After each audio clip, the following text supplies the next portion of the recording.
All right, ladies and gentlemen, welcome to the basement. That's BASSMINT, the basement, right here in good old Detroit, Michigan. Some people like to say Detroit, but actually we're in good old Inkster, Michigan. But we repping Detroit bass players. So all you people that's watching in all 225 countries and territories, thank you for watching the basement. Thank you for hanging out with us, and we like to thank our special guest bass player for being here. Thank you for coming. Let us know your name, please, sir. Dave Henderson. Dave Henderson, welcome to the basement, brother. Also known as the Painter.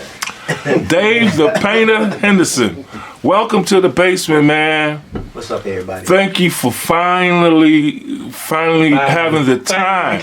I've been trying to get here. I know, man. Now, for those you don't know, I'm gonna introduce the rest of the panel here that's hanging out in the basement. We got with us on my left, Mr. Tell us your name, sir. Reginald Canty. Reginald Canty, the owner and host of the basement. Yes, sir. Thank you for hanging out with us. No, thank you for letting us hang out with you. Right. Also, we have with us, tell us your name, sir. Drummer Jim Wall. Jim Wall, a drummer. You know, bass and drums, we family. Right. Also, to my right, we have with us, tell us your name, sir. Robert Taylor. Robert Taylor, another Detroit bass player. Also have with us Steve Burkhalter.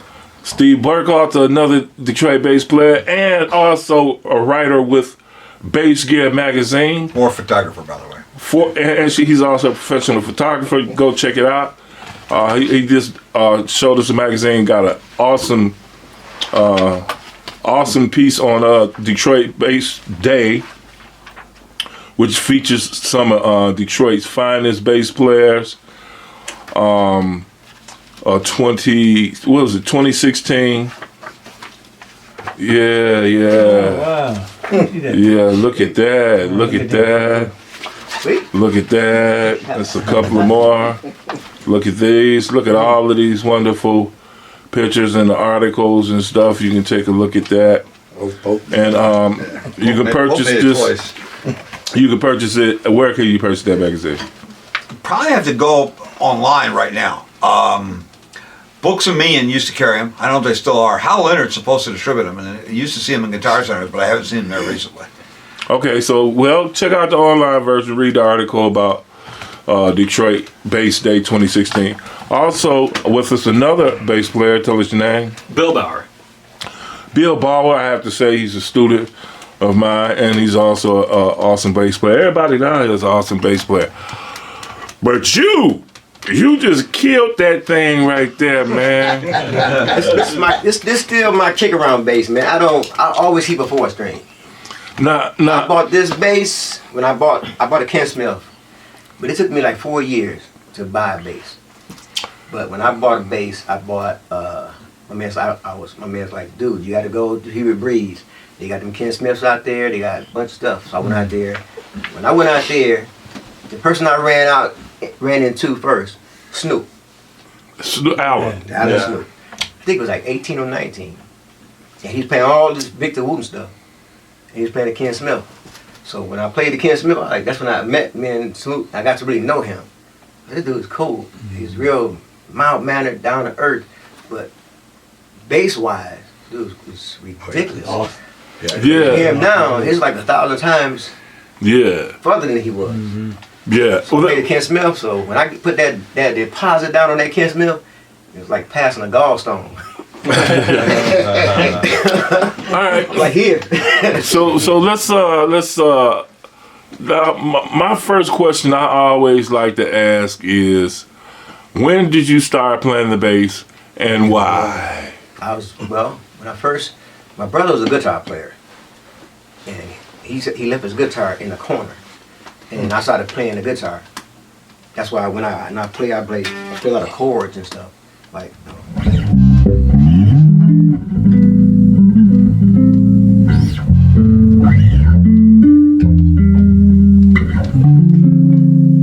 so playing his guitar, I got familiar with chords. Yeah. But I got tired of doing this all the time.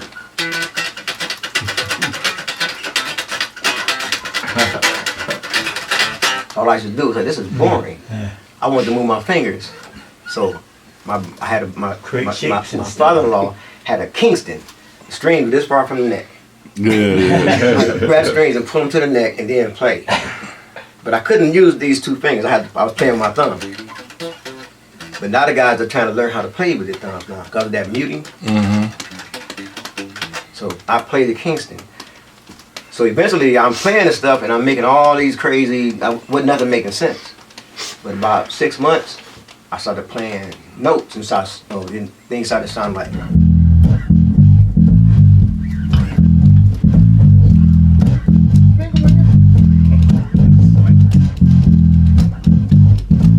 So when you're a kid and playing, people walking past, but when you see shoes, it's like he's learning some stuff.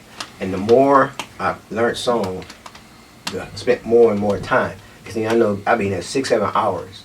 Yeah. And what happened is it ended up keeping me out of the street.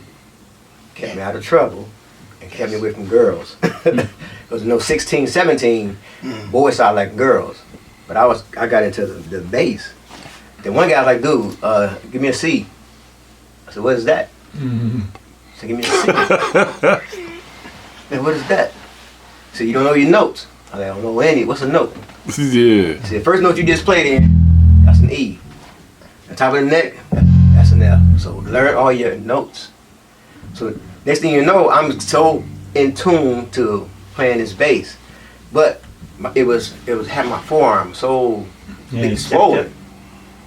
So when I finally got a bass and I started listening to different artists, like the Gap Band, Parliament Funkadelics, I never heard of Jocko. I never heard of Miles Davis. It was all stuff on the radio.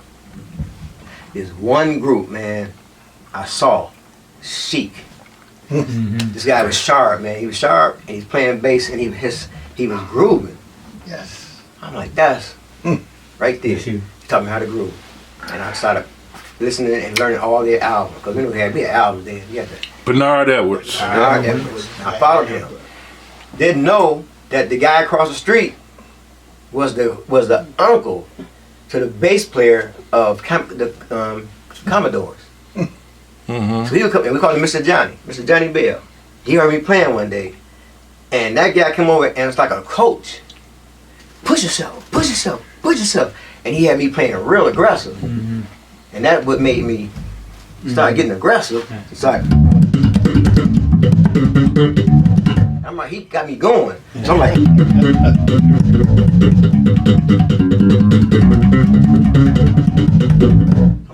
I'm just like, man, how do you do that?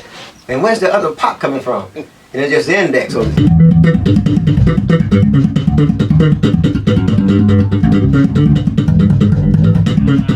think I'm the only one doing it. And I see Marcus Miller. He just, okay. I see Victor Wood. And I said, okay. So I'm like, those nothing. So just all that thumb man stuff going on. So So it turned from 1 year. I'm 16 years. And I'm playing in a group. Next time I know, I'm playing out. When I come home like in summertime, I'll take my amp outside and I'll be playing outside. Still know musicians coming. I didn't know I lived in the neighborhood, but all these musicians, all these guys, Nature's Divine. Hope you didn't know that group. Anita Baker's Chapter 8. I started meeting all these guys. Bass, left-handed bass player. Like I said, he was showing me how to. He introduced me to the EWB, Average White Band. They had a song called Pick Up the Pieces. Yes. He came in, he left-handed. I said, have you ever heard this song, Pick Up the Pieces? He said, yeah. Have you ever heard the live version? He said, yes. And he played it.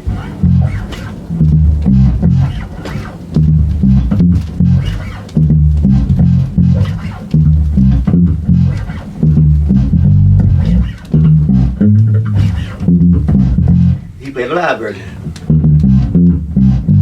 I'm like, this guy is ridiculous. What's his name? Huh? What's Bubba his- Bass. Huh? Bubba Bass. He left-handed bass player. He comes to some of the bass shows here when they have them. He's left-handed bass, plays a lot of Fenders.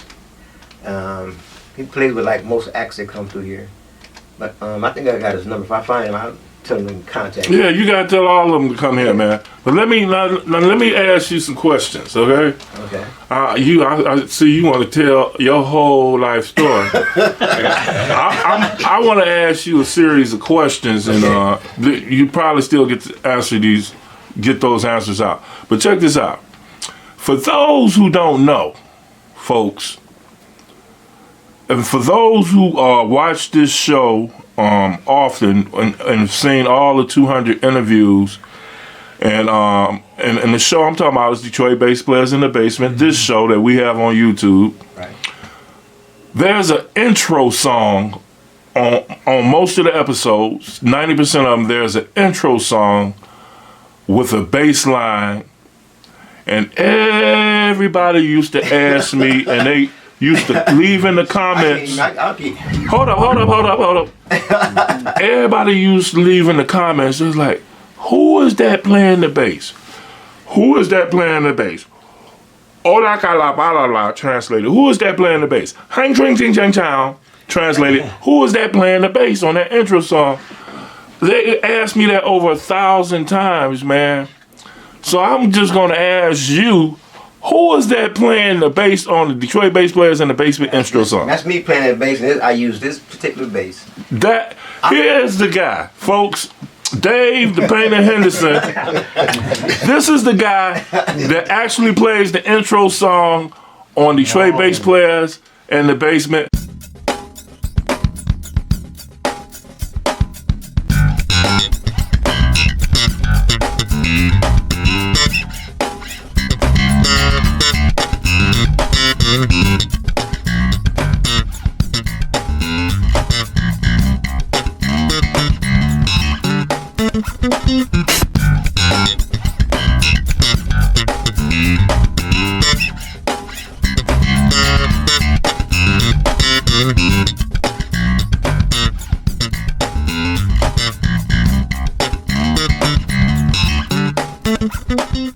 I personally must thank you for that wonderful intro song. It fits. Yeah, it fits everything we try to do in the basement.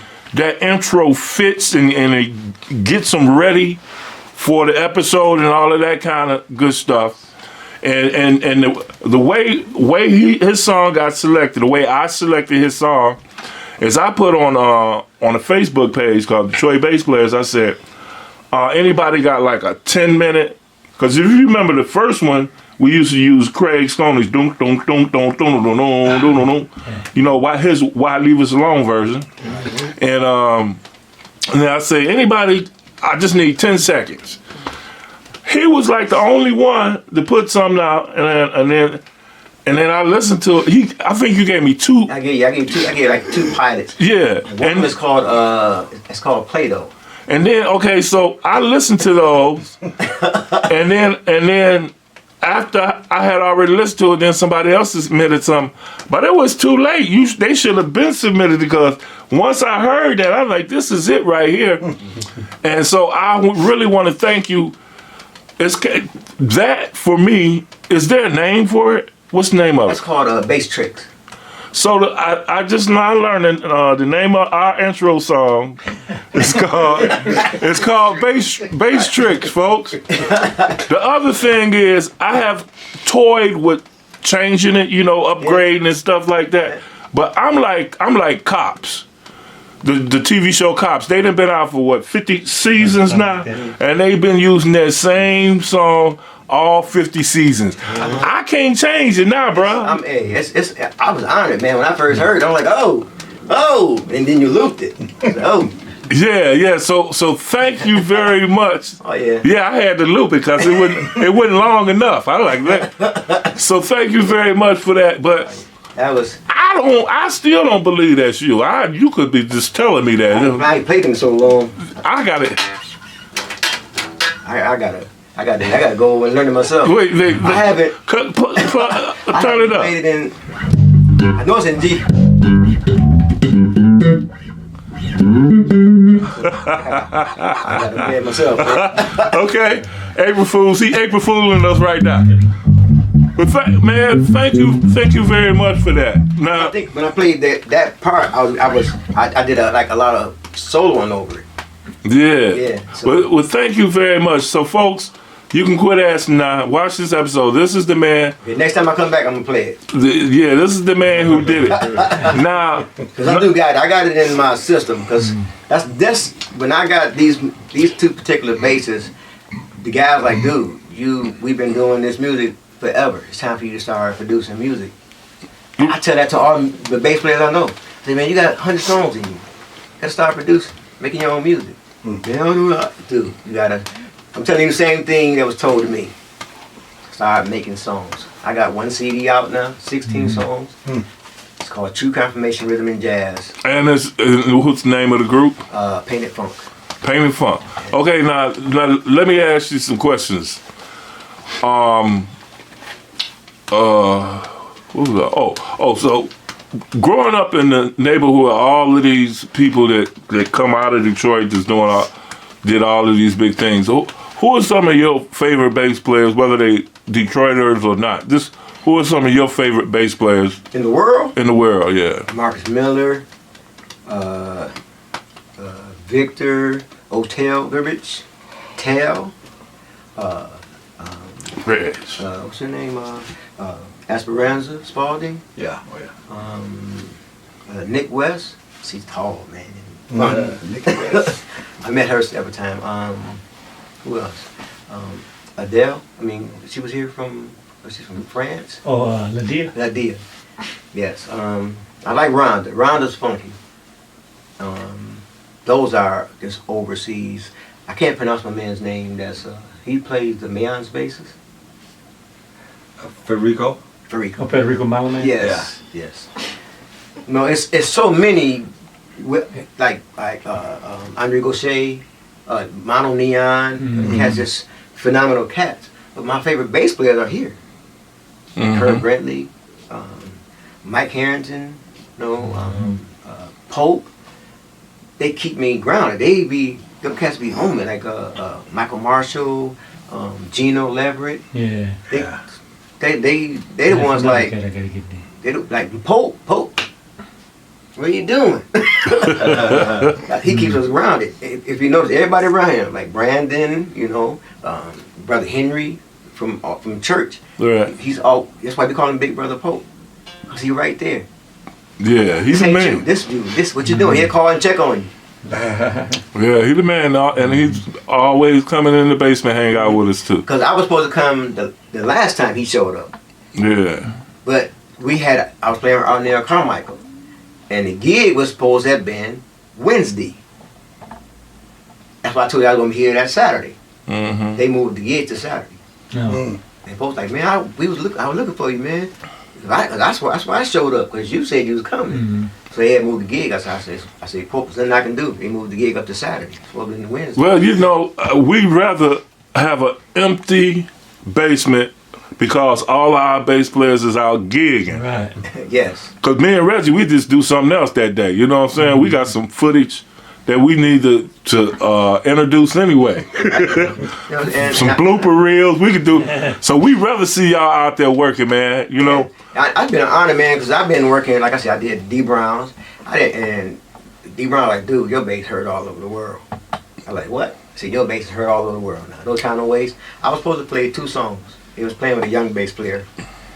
And they got two songs done. But he was just wild. They couldn't keep him. Sometimes bass players need to just get that wildness out of them. You just play. Go to church and just go for it. But when you're doing production, money's wise and time. You're dealing with main big studios. They can't have you in there just clowning, going over your parts, and then learning the stuff. So I went in there. I played 2 songs. I got a call say, "Can you bring that bass that you had back to the studio?" Which was that Ken Smith. Cause Ty at Studio 8 was like, "Man, who's playing the bass?" See, every track you played on, Ty turned around and asked who's playing the bass. I know Ty. And that's when I met Ty. But as soon as he put that CD out, he got signed to New Groove. And I've been getting calls to doing recording. I did recording with Piranha Head Maurice. Yeah. He was doing what's her name? Miss Woodson from North Carolina. I went and played a track with her with Brandon Williams on the drums and with Maurice. She just put that out. So Maurice was set. huh? Maurice was set. Maurice heard. Oh, He okay. does a lot of string arrangements. Does a lot of house techno stuff. Now, what else you playing with, man? I played with Los Hermanos for about 8 years. Now, y'all used to tour all over the place, right? Los Hermanos been all over the world. They've been to Russia. Los Hermanos means brothers in Spanish. So they pull all types of musicians, all types, and they'll pull them in and they just do it. They overseas they do some of the biggest festivals. But I've met everybody, man. It's like it's been a phenomenal ride for me, and I always encourage. I say, man, just keep getting better, but stay under control. You're going to be able to work with people. When you can work with people and just follow instructions, and man, Right. being able to work with somebody will get you so far. Because being a phenomenal musician and you got a bad attitude, Yeah. you Ain't enough. Get a job at a car wash because you're going to be losing a lot of gigs. And Andre Gosset tell you, he's like, I lost a lot of gigs. Everybody know me, but I lost a lot of gigs playing like this. But he is so tasteful with it. He can play about 2,000 notes, and they all be different, but it'll fit that song. And that's a very difficult thing to do. So, who you playing with now? I'm playing with, like I said, a new group, Belongs Dover's putting the group together. I still play with D. Brown, and I'm doing my own production, which is another Painted Funk. And I've been incorporating other musicians. I've been working with a young lady from in L.A., Aisha Love. She's a piano player from Berkeley. I've been working with her, so. Okay, now, is there any video production of your stuff? So, in case we want to go take a look at it, besides the intro to my show, you know what I'm saying? Any video Well, production? I think, with D. Brown, Blue Street, which is, and then he did Espanol. It's all on YouTube. Okay, and what about you? You say you're working on a solo project. I'm working on my second sophomore project now. Any video stuff up there we can see? No, but I've been trying to pull some things together so I can do a video of a couple of songs. Okay, so if we wanted to keep up with you and follow you, your successes, and just get to know you, Yeah, you got a Facebook I got a page? Facebook page, web page, www.paintedfunk, spelled funk, PHUNK.com. That's your web page. Yes, SoundCloud, same thing. Painted Funk, Twitter, Painted Funk. Your Facebook? Facebook, same. You can find me Dave Henderson, or you put Coffee Time, KOFFYTIME @gmail.com, and it brings you straight to my Facebook page. Okay, man. Well, I ain't want to keep you or nothing like that, man. I got some time. Yeah. I'm just going to change because I'm a professional custom painter too, so I paint big houses. Thus the name The Painter. Yeah, that's why I get the name. Self-employed painter. I like have to such. talk to you about that too. Yes, we was like this. Like, why do people call you the painter? I say, I'm gonna tell you. I've done outdoor jazz venues, jazz on the Avenue. We did jazz on the Avenue with Al Jarreau headlining. God rest his soul. Beautiful human being, and silly and funny, man. It's just when you was around him, you just can be yourself. So when he passed, it was just harsh. But we up on stage and we were playing. You painted my house. You're Dave the Painter. We know you played instruments. I'm just playing one today. Yeah, but that's a whole nother subject, man. It's like professional musicians have to have a side job. You have to wear two hats. Well, hey, You know what I mean? hey, Tim Bowman teaches at Wayne State. He's had several hit records. Yeah. Scott, the other guys, I'm a musician. I was like, dude, if you, say for instance, you wanted a wife, you take care of your wife. You got kids, you want to take care of your kids. Sometimes sometimes you might go on a road and be gone 3 months, and then it might not work the rest of the year. Exactly. So it's not that you're not in demand. It's just that, like Steve Brown, he's at a halt right now because he's recording his album. So if he's turning down gigs because he's focusing on finishing his album because he's signed with a label. And the label saying we need this by That's right. the May. So he got, I can't do this gig. I got this to finish. So that's how. And he works at Providence, respiratory therapist. So he's working 90 hours at work, and he's still got to get in the studio. And he's working with Kern, Brentley, and Valdez, both of them. Right, all top-notch musicians. Hey, You better know it. Keith Sweat was the postman, so I mean, you know how it is. You gotta make ends meet.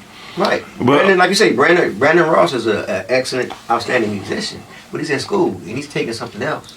So, you know, you need something so you be well rounded. I took power building engineering at Henry Ford. And then I took every type of house improvement that you can do, and I use all those things to pay my bills and make a living. So when I got that Ken Smith, I mean, that's $5,000. Yeah, I still he can't didn't bat an afford it. eye. That's what I want. So I let you take it home and just pay payments. It's not a car. We need the money, but I don't regret buying that bass. Yeah, That bass is, I played it in Campbellsfield, New Jersey, and when I was playing that bass, them engineers, you should have seen them. They've come out of the woodwork. What are you playing? yeah. A lot of people like Ken Smith, and it does have its own Ken Smithy sound, man. Yeah, I can almost tell when I hear a Ken Smith bass. Ken Smith, the Music Man, those basses that I played, Ken Smith, Fender Jazz, and the Music Man, it just gets your attention. It's just a distinctive sounding Yes, basses. but like when the Michael Tobias first came out, when he first came out with that Tobias bass, you could tell it. I can tell a mile away because most bass players play that bass wide open. Yeah. They played it wide open, and it's like you can tell. That's that Tobias. Now they're trying to find one because guys are keeping them. It's like Mike Harrington. When he saw Geno's, he said, "That's not it, man." Then he called Geno. This it, man. This is the real deal. Yeah, that's what your boy Andre Goucher play exclusively. Yes. Is Mike Tobias or MTD's. And detunes all his basses. Yeah, He has. I try to learn when his song like what key is this bass in. And you come to find out he do. He detunes. Yes. yeah, he probably A. But I know. I think he detunes his B to like F. Yeah. Well, look, man, I ain't want to keep you, but I want to know if anybody else have any questions for this fine bass player that wrote our theme song for the show. Okay, well, I ain't want to keep you, man. So, we know how to contact you and keep up with you and everything. So, could you just play us something out? But before you do that, is there anything that you would like to say in closing? Me, far as musicians or bass players, hey, if you want to be a bass player, me coming up, I didn't know about a sideman. I didn't know what that meant. Because all the people that I knew were in bands, like what we call Chapter 8. They were a band. All these different guys in the neighborhood, they had a band. When I was coming up, I got in a band called Lamborghini, a band called the Debonair. We were self-contained, so we played, we stepped, and we wrote songs, and we played. I didn't know about the side, so you got to learn the difference between being a side guy. That's how you do. That's what you do. You go ahead and play that particular thing. You're a side guy. Don't be in the way. Don't be playing too much. Just do your job. But if you're going to be in a self-contained, like mid condition or whatever, you're going to be in the band, and then you're going to have to bring a whole lot more than just that one thing. So learn it all. Production, learn to read, learn your skills, learn how to put a song together, learn how to play well with people, and keep your attitude out of it, and you'll be okay.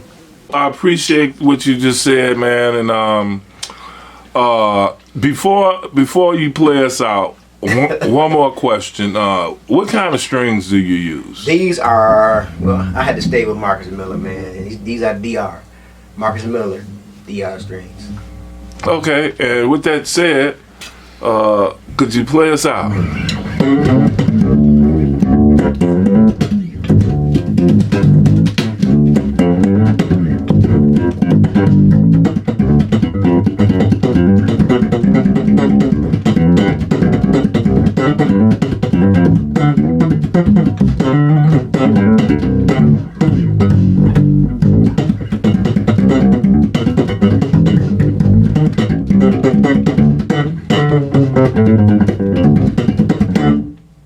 All right.